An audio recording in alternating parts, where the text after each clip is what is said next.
Hello सगळ्यांना. तर कसे आहात सगळे? मस्त आहात ना? तर आज आहे महाशिवरात्री आणि सर्वप्रथम सगळ्यांना महाशिवरात्रीच्या खूप खूप शुभेच्छा. महाशिवरात्री हा हिंदू धर्मातील अत्यंत पवित्र आणि महत्त्वाचा सण आहे. हा सण दरवर्षी फाल्गुन महिन्यातील कृष्ण पक्षाच्या चतुर्दशीला साजरा केला जातो. या दिवशी भगवान शिव यांची विशेष पूजा अर्चा केली जाते. अशी मान्यता आहे की या दिवशी माता पार्वती आणि भगवान शिव यांचा विवाह झाला होता. तर काही पुराणांनुसार असं मानतात की प्रथम शिवलिंग याच दिवशी प्रकट झाले होते. तर महाशिवरात्री ही अंधारावर प्रकाशाचा, अज्ञानावर ज्ञानाचा विजय दर्शवते. या दिवशी भक्त दिवसभर उपवास करतात, रात्रभर जागरण करून शिवनाम स्मरण करतात आणि शिवलिंगावर दूध, बेलपत्र, धतुरा अर्पण करतात. ओम नमः शिवाय या मंत्राचा जप करतात. तुम्हाला महामृत्युंजय मंत्र येत असेल तर त्याचाही तुम्ही जप करू शकता. शिवलीलामृत या ग्रंथाचं पारायण तुम्ही करू शकतात आणि पूर्ण पुस्तकाचं पारायण तुम्हाला करणं शक्य नसेल तर तुम्ही शिवलीलामृताचा 11वा अध्याय याचंही नुसतं पठण करू शकता. कुठलीही पूजा करायची म्हटली की सगळ्यात आधी सुरुवात होते पूजेच्या साहित्यापासून. एक साहित्य सगळं मी आता इथं काढून घेतलेलं आहे. पूजेची तयारी थोडी प्रिपरेशन केली ना की मग काही गोष्टी आपल्याला सोप्या होतात. ते सगळं थोडं काढून झाल्यानंतर मग पटकन उंबरट्यावर हळदीचं लेपन करून घेतलं. म्हणजे हे हळदीचं लेपन सुकते ना तोवर मी बाकीची तयारी करून घेणार आहे. तर पटापट इथं हळदीचं लेपन करून घेतलं आणि मग मी लागले इतर तयारी करायला. पूजेसाठी लागणाऱ्या सगळ्या वस्तू मी एका ताटामध्ये काढून घेतल्या. कापूर, तुपाचा दिवा, शुद्ध पाणी, पंचामृत, महादेवांची पूजा आहे तर आपल्याला भस्म लागणार आहे. कच्चं दूधही मी काढून घेतलं आणि अन्नपूर्णा माताही मी पूजेमध्ये मांडत असते कारण अन्नपूर्णा माता ही पार्वती मातेचंच रूप आहे म्हणून हळदी कुंकूसुद्धा घेतलं. नाही तर मग महादेवाच्या पूजेमध्ये हळदी कुंकाचं काही काम नसतं. भगवान शिवाच्या पूजेसाठी आपल्याला फक्त भस्म, पांढऱ्या शुभ्र अक्षदा आणि चंदनाचा टिका यांचीच गरज असते. तर आज मला बेलपत्र अगदी थोडेच मिळाले होते. ते पण मी स्वच्छ धुवून घेतले आणि त्याच्या ह्या मागच्या गाठी असतात ना त्या काढून घ्यायच्या असतात. तर त्या मी काढून घेतल्या आणि दिवे वगैरे समया सगळं भरून घेतलं, वाती टाकून घेतल्या त्यात, जेणेकरून आपल्याला पूजेला बसल्यानंतर आपल्या पूजेत खंड पडायला नको, सारखं उठण्याची गरज पडायला नको. त्यासाठी ना आधीच आपल्याला जेवढ्या वस्तू काय जे लागणार आहे ना ते अशी प्रिपरेशन करायची. आपली पूजा सुंदर आणि भव्य दिसण्यासाठी ही मेहनत आपल्याला आधी करावीच लागते. तरच आपल्या पूजा खूप छान होतात आणि सुंदरही दिसतात. तर मग आता मला जिथं पूजा करायची होती ना तिथं मी स्वच्छ पुसून घेतलं. चौरंगावर पांढरा शुभ्र कपडा अंथरून घेतला. थोडंसं मागे डेकोरेशन आणखी सुंदर दिसण्यासाठी लावून घेतलं होतं मी. आता पाटाखाली मस्त स्वस्तिक काढून घेतलं. स्वस्तिकावर हळदी कुंकू अर्पण करून घेतलं. म्हणजे आपण पूजेची मांडणी करून घेतल्यानंतर डायरेक्ट मग पूजेला सुरुवात करू शकतो. ह्या बाकीच्या छोट्या गोष्टी करण्याची आपल्याला गरज राहत नाही. तर तसंच मी आता पूजेची संपूर्ण मांडणी करून हे सगळं करून होईपर्यंत मस्त दरवाजावर केलेलं हळदीचं लेपन पण सुकलेलं होतं. तर म्हटलं चला मस्त छान रांगोळी काढून घेऊ. तर असे छोटे जे साचे आहेत ना त्याचा मला खूप उपयोग होतो अशा घाईच्या वेळेमध्ये आणि खूप छान पण दिसतात. तर अशी ही साधी सिंपल सोपीच मस्त रांगोळी मी त्यावर काढून घेतली आणि तेवढ्या रांगोळीनेच बघा किती छान दिसतंय हळदीचं लेपन.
अशा पद्धतीने मी छोटी मोठी तयारी जी करायची होती ती सगळी करून घेतली आणि पूजेला सुरुवात केली. सगळ्यात आधी मी गणपती बाप्पांचा अभिषेक करून घेणार आहे. तर त्यासाठी आधी गणपती बाप्पांवर शुद्ध पाण्याने अभिषेक केला, मग पंचामृताने केला आणि कच्च्या दुधाने सुद्धा केला आणि गणपती बाप्पांची मूर्ती मग स्वच्छ पाण्याने धुवून पुसून घेतली आणि मग गणपती बाप्पांना छान लाल आसनावरती थोड्या अक्षता घेतल्या आणि त्यावर गणपती बाप्पांच्या मूर्तीची स्थापना केली. गणपती बाप्पांना गंध, अक्षता आणि फूल अर्पण केलं.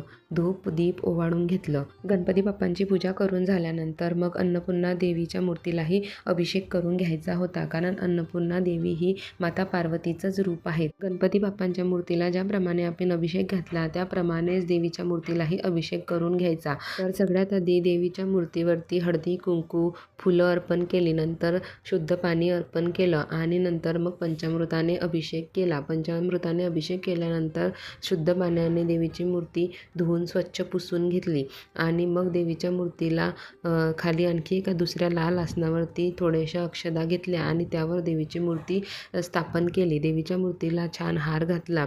परत हळदी कुंकू फूल असं अर्पण केलं. आपल्याला देवीची आणि गणपती बाप्पांची पूजा करून झाल्यानंतर आता महादेवांचा अभिषेक करायचा आहे. तर त्यासाठी मी आधी स्वच्छ तामण घेतलं आणि त्यामध्ये महादेवाची पिंड ठेवून घेतली आणि मग महादेवांच्या पिंडीवरती छान शुभ्र अक्षता अर्पण केल्या. आता महादेवांच्या पिंडीवर सुद्धा शुद्ध पाण्याने अभिषेक करायचा. शुद्ध पाण्याने अभिषेक करून झाल्यानंतर मग लगेच पंचामृताने अभिषेक करायचा. पंचामृताने अभिषेक करून झाल्यानंतर पुन्हा शुद्ध पाण्याने अभिषेक करायचा. अभिषेक करताना तुम्हाला जो महादेवाचा मंत्र येत असेल तर त्या मंत्राचं पठण तुम्ही करू शकता. नाही तर फक्त ओम नमः शिवाय या मंत्राचा जप करता करता सुद्धा तुम्ही महादेवांना अभिषेक करू शकता. आता मी महादेवांवरती कच्च्या दुधाने सुद्धा अभिषेक करून घेतला आहे. कच्च्या दुधाचा अभिषेक झाल्यानंतर पुन्हा शुद्ध पाण्याने महादेवांवरती अभिषेक करून घेतला आणि आता इथं थोडं गंगाजलाचा सुद्धा अभिषेक करून घेते, कारण महादेवांना गंगाजल खूप प्रिय आहे. आणि गंगाजलाचा अभिषेक करून झाल्यानंतर परत शुद्ध पाण्याने महादेवाची पिंड स्वच्छ पुसून घेतली. स्वच्छ पिंड पुसून घेतल्यानंतर मग महादेवांची आपल्याला स्थापना करायची आहे. त्यासाठीच मी इथं अशी मांडणी करून घेत आहे. बघा, मी असे पाटावर पाट ठेवलेले आहे. त्यामुळे आपल्या पूजेला थोडी हाईट मिळेल आणि त्यामुळे ना आपली पूजा अजूनच सुंदर दिसेल. तर वरती त्या छोट्या प्लेटमध्ये मस्त पांढऱ्या शुभ्र अक्षता टाकल्या आणि त्यावर शिवलिंग स्थापित करणार आहे. त्याआधी महादेवांना छान भस्माचा टीका करून घेत आहे. भस्माला थोडंसं ओलं केलं मी आणि त्यानेच मी टीका केलेला आहे आणि त्यावर आता चंदनाचा टीका लावणार आहे. तर बघा, अशा पद्धतीने मी महादेवांना टीका करून घेतलेला आहे. टीका करून झाल्यानंतर महादेवाच्या पिंडीला आजूबाजूने थोडं भस्म आणि चंदन टीका मी लावून घेत आहे आणि मग महादेवांवरती शुद्ध पांढऱ्या शुभ्र अक्षता मी अर्पण केल्या, हार अर्पण केला आणि एक छोटा रुद्राक्ष जो नेहमीच माझ्या महादेवांच्या पिंडीवरती देवाऱ्यात पण असतो तोच मी तिथं ठेवलेला आहे. बाजूने ज्या पंत्या मी लावलेल्या होत्या त्याही मी आता प्रज्वलित करून घेतल्या आणि थोडी फुलांची अशी सजावट मी आता इथं करून घेते. तर महाशिवरात्रीची रात्र अत्यंत शक्तिशाली मानली जाते. ध्यान, जप आणि साधना करण्यासाठी ही सर्वोत्तम वेळ आहे असे मानले जाते की या दिवशी उपवास आणि भक्ती केल्याने पापांचा नाश होतो व मनःशांती प्राप्त होते. भारतभरातील शिवमंदिरांमध्ये मोठ्या उत्साहात महाशिवरात्री साजरी केली जाते. विशेषतः काशी विश्वनाथ मंदिर, सोमनाथ मंदिर आणि त्र्यंबकेश्वर मंदिर या ठिकाणी लाखो भक्त दर्शनासाठी जात असतात. महाशिवरात्री हा केवळ एक सण नसून श्रद्धा, भक्ती आणि आध्यात्मिक उन्नतीचा दिवस आहे. भगवान शिवांची कृपा मिळवण्यासाठी आणि जीवनात शांती व समाधान प्राप्त करण्यासाठी हा दिवस अत्यंत महत्त्वाचा मानला जातो. देशभरातील सगळ्याच लहान मोठ्या शिवमंदिरांमध्ये अशीच लाखो भक्तांची गर्दी बघायला मिळते. म्हणूनच तर महादेवांना भोळाशंकर म्हणतात, कारण साध्या सोप्या पद्धतीने केलेली सेवासुद्धा महादेवांपर्यंत लवकरात लवकर पोचते. तर अशा पद्धतीने माझी पूजेची मांडणी झाली, सुंदर पूजाही करून झाली. तर मस्त आता छान अशी ही रांगोळी काढून घेणार आहे आणि रांगोळी तर मला खूप आवडते आणि रांगोळीशिवाय पूजा मला खूपच अशी अपूर्ण वाटत असते. तर आज अशी सुंदर ही महादेवांचीच सुंदर रांगोळी मी आज काढून घेणार आहे. बघा, नुसत्या एका छोट्याशा रांगोळीने सुद्धा आपली पूजा इतकी सुंदर दिसायला लागते ना की काय सांगू. तर मला तर खूपच आवडते रांगोळी आणि रांगोळीशिवाय मला माझी पूजा अपूर्णच वाटते. तर बघा इतकी छान सुंदर रांगोळी मी आज इथं काढून घेतली आहे. आणि रेडीमेड स्टिकर वगैरे सगळं आजकाल खूप सारं काही अवेलेबल आहे. पण जे हातानं काढलेल्या रांगोळीची मजा आहे ना, ती काहीतरी वेगळीच आहे. आणि हाताने काढलेल्या रांगोळीची फिनिशिंग बघा किती छान येते. तुम्हाला जर आवड असेल ना, तर तुम्ही ह्या निश्चितच या गोष्टी तुम्हाला करायला पण आवडतील. तर अशी सुंदर रांगोळी काढून झाल्यानंतर मग लगेच मी आरती केली. गणपती बाप्पांची केली आणि देवीची केली आणि मग महादेवांची आरती केली. तर आरती करून झाल्यानंतर लगेच पंचामृताचा नैवेद्य दाखवला. सोबत फळांचाही नैवेद्य दाखवला. तर पंचामृत जेव्हा केलं ना, तेव्हाच मी एक वाटीत वेगळं काढून ठेवलेलं होतं नैवेद्यासाठी. तर अशा पद्धतीने माझी पूजा पूर्ण झाली. मी खूप साध्या सोप्या पद्धतीने तुम्हाला पूजा दाखवण्याचा प्रयत्न केलेला आहे. माझी पूजा जर तुम्हाला आवडली असेल तर व्हिडिओला लाईक करा. असेच छान छान नवनवीन व्हिडिओ बघण्यासाठी माझ्या चॅनलला सबस्क्राईब करा. तर आजचा व्हिडिओ इथंच संपवते. भेटू अशाच एका नवीन व्हिडिओमध्ये. तोपर्यंत सगळ्यांना बाय. आणि मग पुन्हा एकदा महाशिवरात्रीच्या सगळ्यांना खूप खूप शुभेच्छा. हर हर महादेव.